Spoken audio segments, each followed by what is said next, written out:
ফিরহাদ হাকিম তিনি কি বললেন চম্পাহাটির এই বিস্ফোরণ প্রসঙ্গে দেখুন। বিস্ফোরণ হয়েছে, এর আগেও একবার বিস্ফোরণ হয়েছিল, এটা পুলিশ দেখছে। চম্পাহাটিতে বিস্ফোরণের প্রসঙ্গে পুলিশ দেখছে এমনটাই বলছেন ফিরহাদ হাকিম। বাজি কারখানায় চম্পাহাটিতে বিস্ফোরণের ঘটনা এবং তাতে আহত 4 জনের মধ্যে 2 জনকে কলকাতার পিয়ারলেস হাসপাতালে ইতিমধ্যেই নিয়ে আসা হয়েছে। সরাসরি এবার আপনাদের নিয়ে যাব ঘটনাস্থল অর্থাৎ চম্পাহাটিতে। আমাদের প্রতিনিধি হিন্দল দে রয়েছেন আমাদের সঙ্গে। হিন্দল, আমরা ছবি কিছুক্ষণ আগেও দেখেছি, রীতিমতো ধ্বংসস্তূপে পরিণত হয়েছে এই কারখানা এলাকা। একবার যদি তুমি আমাদের এলাকার এখনকার অবস্থা দেখাও, পুলিশ কি এসে পৌঁছেছে? একেবারে তোমাকে দুটো ছবি দেখাবো সেই ঘটনাস্থলের ছবি। অভিজিৎ দত্তকে বলবো সেই ছবি দেখাতে।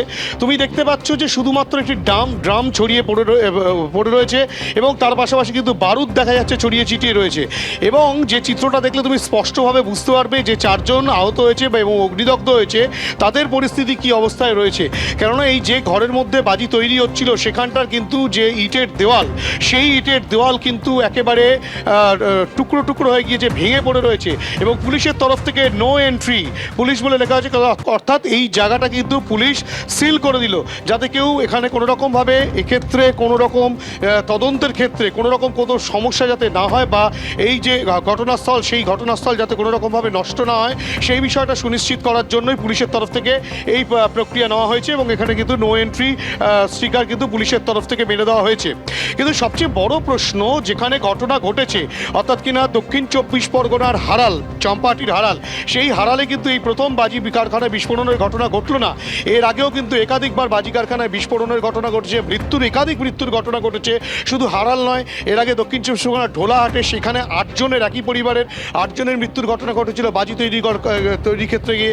এবং তার পরবর্তী ক্ষেত্রে তোমাকে বলে রাখি যে মহেশতলা, সেখানেও কিন্তু বাজি কারখানায় বিস্ফোরণ, সেখানেও মৃত্যুর ঘটনা। একের পর এক মৃত্যুর ঘটনা, বিস্ফোরণের ঘটনা যখন ঘটে তখন পুলিশ প্রশাসনের তৎপরতা তুঙ্গে ওঠে, সেখানে তালিকা তৈরি হয়, কিভাবে ঘটনা ঘটলো সমস্ত বিষয়ে পর্যালোচনা করা হয়। কিন্তু এই ঘটনাটা ঘটলো কেন? নজরদারির অভাব কি তাহলে থাকছে এই বা শিথিলতা কি থাকছে? কেননা এর আগেও যখন এই চম্পাহাটিতে বাজি কারখানায় বিস্ফোরণ হয়েছিল, বেশ কয়েকজনের মৃত্যুর ঘটনা ঘটেছিল, সেই সময় কিন্তু বারুইপুর থানার পুলিশের পক্ষ থেকে কিন্তু একটা তালিকা তৈরি করা হয় এবং যে তালিকায় দেখা যায় যে একাধিক যে বাজি কারখানা এখানে চলছে সেই সব বাজি কারখানা কিন্তু মূলত বাজি যেখানে স্টক করার জন্য যে পারমিশন সেই লাইসেন্স কিন্তু থাকে এবং এক্ষেত্রে কিন্তু বাজি তৈরির ক্ষেত্রে যে লাইসেন্সের প্রয়োজন সেই লাইসেন্স কি আদৌ ছিল সেই নিয়ে প্রশ্ন রয়েছে। ইতিমধ্যেই পুলিশ কিন্তু গোটা জায়গাটাকে ঘিরে দিয়েছে। পুলিশ এই বাজি কারখানার যিনি মালিক রয়েছেন তার সঙ্গে যোগাযোগ করে তার থেকে জানার চেষ্টা করছেন এবং তাদের কাছে বৈধ লাইসেন্স রয়েছে কিনা বাজি তৈরির ক্ষেত্রে, নাকি শুধুমাত্র বাজি মজুত করার ক্ষেত্রে এই লাইসেন্স ছিল, সেই বিষয়গুলো কিন্তু পুলিশের তরফ থেকে খতিয়ে দেখা হচ্ছে। এবং এই যে ঘটনা ঘটছে একের পর এক বাজি কারখানায় বিস্ফোরণের ঘটনা, যে বিস্ফোরণের ঘটনায় কিন্তু আহত হওয়ার ঘটনা ঘটছে, মৃত্যুর ঘটনা ঘটছে এবং অধিকাংশ জায়গায় দেখা যায় যে একটা ধামাচাপা দেওয়ার একটা প্রবণতা রয়েছে।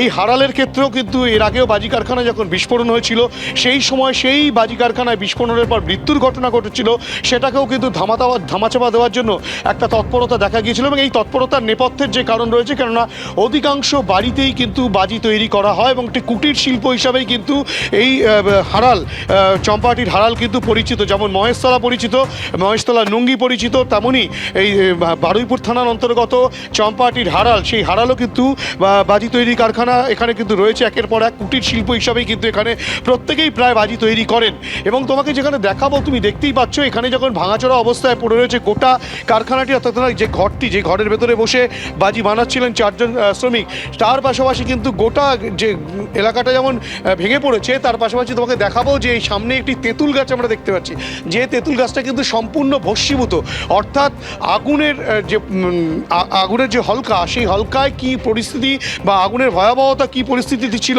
যে পরিস্থিতিতে গোটা গাছটি কিন্তু একেবারে পুড়ে গিয়েছে। এবং এই যে গোটা ঘটনা, যে ঘটনায় বাড়ির অ্যাসবেস্টাসের ছাদ, সেই অ্যাসবেস্টাসের ছাদ কিন্তু ভাঙাচোরা অবস্থায় পড়ে রয়েছে, ইটের দেওয়াল পড়ে রয়েছে, একটি ড্রাম রয়েছে, যেই ড্রামে সম্ভবত বারুদ মজুত করা ছিল, সেই বারুদ যেমন রয়েছে এবং বিভিন্ন জায়গায় বারুদ ছড়িয়ে ছিটিয়ে রয়েছে, কারণ দমকলের তরফ থেকে এই আগুন লাগার জায়গাটিকে আপাতত ঠান্ডা করা হয়েছে। এবং তুমি দেখতেই পাচ্ছ বারুইপুর পুলিশ জেলার পুলিশ, দেখাবো একবার অভিজিৎকে বলবো দেখাতে, পুলিশ কিন্তু গোটা যে এলাকাটা সেই এলাকাটা ঘিরে দিয়েছে। এর পাশাপাশি যে কটা ঘর দেখা যাচ্ছে সেই সব জায়গাতেও কিন্তু বাজি তৈরি হয়, অর্থাৎ বাজি তৈরির কারখানায় যেভাবে বিস্ফোরণের ঘটনা ঘটলো, সেই বাজি তৈরি কারখানায় বিস্ফোরণের ঘটনার পর স্বাভাবিকভাবেই এলাকায় একটা আতঙ্ক ছড়ায়। কেননা এর আগেও দেখা গিয়েছিল যে একেবারে যেহেতু জনবসতির মধ্যেই কিন্তু ঘন জনবসতির মধ্যেই কিন্তু এই বাজি তৈরির কারখানাগুলো রয়েছে এবং এই কারখানা নতুন নয়, দীর্ঘদিন ধরেই কিন্তু এই কারখানা বাজি কারখানা চলে আসছে। কিন্তু যে পর্যাপ্ত নিরাপত্তার ব্যবস্থা করা প্রয়োজন সেই নিরাপত্তার দিকগুলো কি আদৌ খতিয়ে রাখা হয়, সেই নিয়ে কিন্তু প্রশ্ন উঠছে। দ্বিতীয়ত, বাজি তৈরির ক্ষেত্রে যে বাজি তৈরির যে লাইসেন্স, সেই লাইসেন্স কি আদৌ রয়েছে অধিকাংশ কারখানার, এবং অধিকাংশ ক্ষেত্রেই কিন্তু বাজি মজুত করার যে লাইসেন্স সেই লাইসেন্স কিন্তু দেওয়া হয় এবং সেই লাইসেন্স অধিকাংশের রয়েছে। সেই লাইসেন্স দিয়েই কিন্তু মজুত করার লাইসেন্স দিয়েই কিন্তু অনেকে বাজি তৈরি করছেন। সেই নিয়েও কিন্তু একটা বড়সড় প্রশ্ন উঠছে যে আদৌ সমস্ত কিছু কি সঠিক ছিল। ইতিমধ্যেই যে চিত্র দেখাবো এখানে কিন্তু যেমন এখানে পড়ে রয়েছে, তার পাশাপাশি বারুইপুর থানার আইসি সহ বারুইপুর থানার একাধিক পুলিশ অফিসার তারা কিন্তু এসছেন, তারা গোটা এলাকাটা খতিয়ে দেখছেন ঠিক কিভাবে ঘটনাটা ঘটেছে, কি থেকে ঘটনাটা ঘটেছে। এদের কাছে একেবারে বৈধ কিন্তু পুলিশ কাগজপত্র আধিকারিকরা তারা ঘটনাস্থলে রয়েছেন এবং গোটা ঘটনাস্থল তারা খতিয়ে দেখছেন। বিজেপি সাংসদ সুকান্ত মজুমদার টেলিফোনে রয়েছেন আমাদের সঙ্গে। সুকান্ত দা, ফের একবার চম্পাহাটিতে বাজি কারখানায় বিস্ফোরণ এবং এই ঘটনাতেও এতটাই বিস্ফোরণের তীব্রতা ছিল যে 4 জন, যাদের মধ্যে 2 জনের অবস্থা একেবারে গুরুতর, হাসপাতালে তাদের নিয়ে যাওয়া হয়েছে। কিন্তু একের পর এক এই বাজি কারখানায় বিস্ফোরণের পর এই প্রশ্নগুলোই তো সামনে আসে যে কোথায় নজরদারি এবং বৈধ লাইসেন্স ছিল কিনা, সেটা নিয়েও তো একটা প্রশ্ন বারবার উঠছে সুকান্ত দা। দেখুন, এর আগে যখন বিস্ফোরণ হয়েছিল তখন আমি বলেছিলাম যে 3-4 মাস অপেক্ষা করুন, আবার কোথাও না কোথাও হবে। আমি আজকে আবার ভবিষ্যৎবাণী করছি, আবার 3-4 মাস পরে আবার কোনো না কোনো জায়গায় হবে। তার কারণ হচ্ছে এই গোটা রাজ্যে কর্মহীনতা, অর্থাৎ কাজ নেই, কোনো কাজের ব্যবস্থা নেই এবং এই পরিস্থিতি তৈরি হওয়ার জন্য মানুষ যেখানে যে পাচ্ছে নানা রকম ভাবে ইললিগাল ওয়েতে, ইললিগাল পদ্ধতিতে, বেআইনি ভাবে অর্থ রোজগার করার চেষ্টায় নেমেছে। স্বাভাবিক, যদি কোনো আইনগত পথে না হয় স্বাভাবিকভাবে মানুষ তো বেঁচে থাকতে হবে, মানুষ সেই ইললিগাল পথই বেছে নেয় এবং তার ফলে একের পর এক ঘটনা ঘটছে এবং প্রশাসন সম্পূর্ণরূপে নির্বিকার। খোঁজ নিয়ে দেখতে পাবেন এই বাজিখানা নিয়মিত রূপে তৃণমূল এবং পুলিশকে পয়সা দিত।